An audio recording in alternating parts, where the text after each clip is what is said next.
आणि आता पुण्याच्या राजकारणातून एक महत्त्वाची बातमी आहे। पुण्यामध्ये एकनाथ शिंदे यांनी काँग्रेसला मोठा धक्का दिलाय। काँग्रेसचे माजी आमदार रवींद्र धंगेकर आज एकनाथ शिंदेंच्या शिवसेनेमध्ये पक्षप्रवेश करणार असल्याची माहिती लोकशाही मराठीला खात्रीलायक सूत्रांनी दिलेली आहे। आज संध्याकाळी ठाण्यामध्ये आता रवींद्र धंगेकरांचा पक्षप्रवेश होणार आहे। एकनाथ शिंदेंच्या उपस्थितीमध्ये त्यांचा पक्षप्रवेश होईल। तर गेल्या काही दिवसांपासून धंगेकर सेनेमध्ये प्रवेश करणार असल्याची चर्चा होती।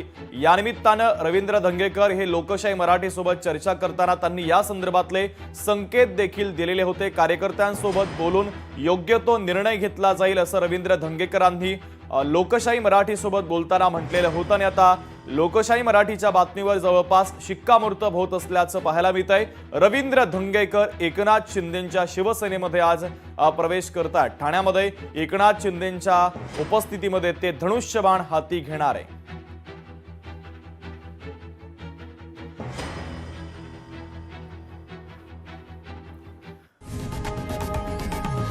लोकशाही मराठी ऐका, पहा, जागरूक रहा।